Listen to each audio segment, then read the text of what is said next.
Welcome, I'm Kinetic Symphony. This is Dave. I hunt down and report on weird and true mysterious stories, from glitches to the supernatural. Case file number 1819, written by Alarming Badger 8316. First it's a girl, then it's a surprise. Am I losing my mind or seeing lies? I feel like I'm losing my mind. My past coworker has 2 boys.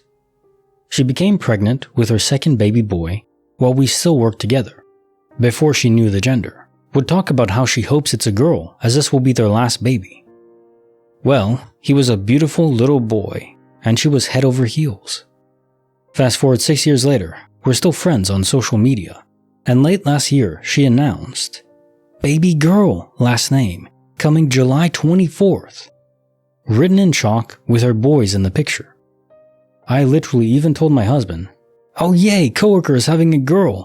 I know she's always wanted a girl. A couple days ago she had her baby girl, absolutely perfect baby girl." But she wrote, "Finding out the gender at birth was the most magical experience I'll ever have gone through in life, and I'm so grateful." And I was like, what? So I went back and her announcement post was the exact same picture, but not in the pink chalk or anything that indicated a baby girl. Even in the comments, people were asking, "Do you know the gender?" And she responded, "No, we're going to wait this time. It's our last baby, and we want to experience a surprise." I'm not confusing her with anyone else either, as no one else is going through the 2 boys, and then a girl scenario. I have 2 older brothers and always smile every time knowing how fun it was having 2 big brothers. I also have 2 boys, so it's fun to think about a possible daughter one day. I'm tripping out. It was so weird. And she's not the type to want attention or act like she didn't know when she did. I even told my husband all of this, and he confirmed I told him she was having a girl. So yeah, my friends, I'm thinking I finally experienced my big glitch in the matrix. Case notes for file 1819. First it's a girl, then it's a surprise. Am I losing my mind or seeing lies? This actually strikes me as a beyond glitch, something I haven't encountered before. Because I think something truly did, in this timeline, affect the past and change it. Normally when I'm thinking about time travel, if you go back in time, to avoid paradoxes, you go back in time into a different universe, so then you're only affecting that universe, not your own. The classic paradox, you go back in time and you disrupt your parents' meeting, so then you're never born, so then how did you go back in time to disrupt your parents from meeting, and so on and so on. It's a paradox. And those are interesting intellectual thoughts, but I don't think they apply for actual time travel. But maybe, if you're the above simulation experts, you could go back in time and retroactively change and alter things, like the memories of this person who had a boy, but it was supposed to be a girl. Then later on they'd have a girl, but that was much later on. So okay, if that's the case, why didn't they alter your memory and the memory of your husband, who did remember you saying that? Maybe altering memory is difficult and time-consuming, and maybe they only did it for the person directly involved. I imagine altering the digital data online would be easier. If I had to make money on it, I would say that altering memory, suppressing it, is very difficult. Perhaps even related to aliens, where aliens aren't visiting us, it's the developers' giant flash of light, which isn't a ship, it's just developers coming down to wipe your memory of an event that you're not supposed to have. But that isn't perfect, and it leaves fragments. And then if you go into hypnotherapy or any process that can help unearth those suppressed memories, it can create extreme trauma. Case file number 1820. Written by Perspective Few 0919. Eerie incidents, mysterious fires, and haunting dreams. My grandparents bought a huge 5+ bedroom house. They asked my parents if they would move in to help pay for it. It was a win-win for everyone because we lived in a tiny apartment and we were outgrowing it. So it was my grandparents and uncle, who was only about 6 years older than me, I was in 3rd grade, who lived on the main floor of the house, and my family lived on the top level, my parents' older brother and myself. When we first moved there, everything was fine. But my mom quickly started to have horrible dreams about an evil man who lived in our house. We had a great room that my grandmother absolutely refused to let us even walk into, because everything in the room was white, so we knew if we got caught in there, we were in deep crap. So we would literally avoid it at all costs. My grandma was constantly getting on us about playing her music box in that room, even though we swore we never touched it. She would pull out little knickknacks on the windows and would constantly have to fix them, because it would be balancing upside down. We had a brand new pool table in our basement that the balls would just sling across the table. My mom was in the basement one night, and we had an old washing machine that was unplugged, and it started shaking uncontrollably. One day, my uncle stayed home from school, and my mom was home asleep, when all of a sudden, my mom woke up to my uncle shaking and screaming at her the house was on fire.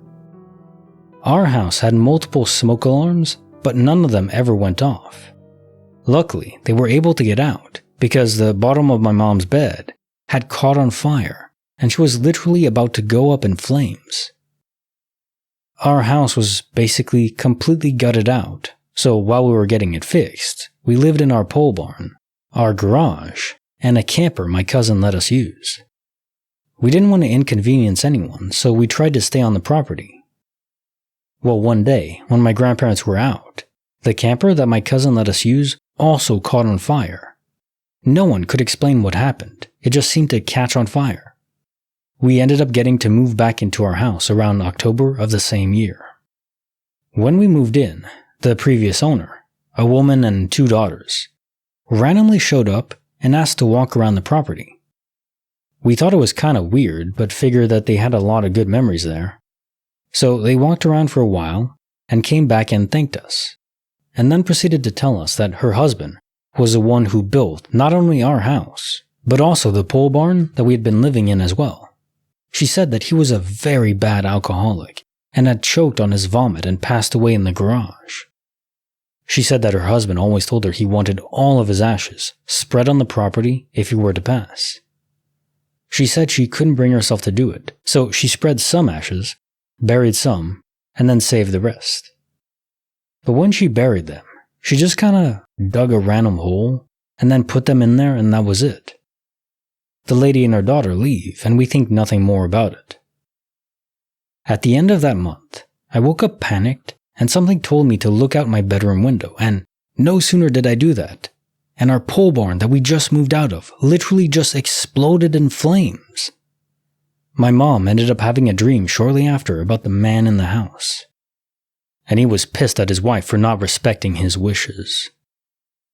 That very next morning, we made a wooden cross and had a little ceremony to celebrate his wishes, and I kid you not, we never had anything happen after that. The whole time we had lived there, it felt like we were under the darkest rain cloud, until we did this. No one was themselves. It was like something was sucking everything from us. Caissons from 1820. Eerie incidents, mysterious fires, and haunting dreams.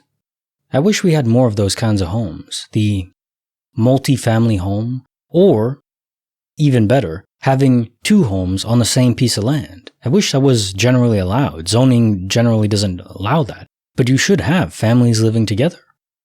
I mean, as an option at least. And that used to be the case back in the day, where grandparents would help raise their grandchildren. And that just makes sense, doesn't it? They're not doing a whole lot, generally in the retirement age, and generally they want to be involved in the family, so that we're all split off seems weird to me. Now ideally, you get a large home that is not haunted by an alcoholic that sets everything on fire. Is it possible, if you're an alcoholic and you die, your echo retains alcohol, because that's the loop you're always caught in. And so using that alcohol, he's able to set things on fire, because obviously alcohol is very flammable. You don't hear stories usually of spirits able to set things on fire, kind of like an alcoholic with a bunch of Molotov cocktails that keep regenerating. That's kind of spooky. That could be a new horror character, a monster spirit, with endless Molotov cocktails. Get to running quick. Now time for the quote of the day. Everyone is entitled to be stupid, but some abuse the privilege. I think we're all stupid in various areas. If you asked any given person 10,000 questions, random questions about random things, most people would not be able to answer all of them. In fact, even the smartest person on earth would have one question that seems obvious and yet they can't answer, because they just have a gap in their knowledge or intellect in that given area. The world is too vast to have perfect knowledge of everything. Given that, we're all stupid in some areas. Now, strive to get better. Go to brilliant.com, not sponsored, but just go there, practice, learn more. That is a very smart thing to do. But just understand, you're not going to know everything, and that's okay. In the spirit of the quote, don't go down the Dunning-Kruger route, which is where you know a little bit about a subject, enough to feel like you're a master. But in reality, there's this giant iceberg underneath that you don't know. It's the weird effect of the more you know about a subject, the less you feel like you mastered it.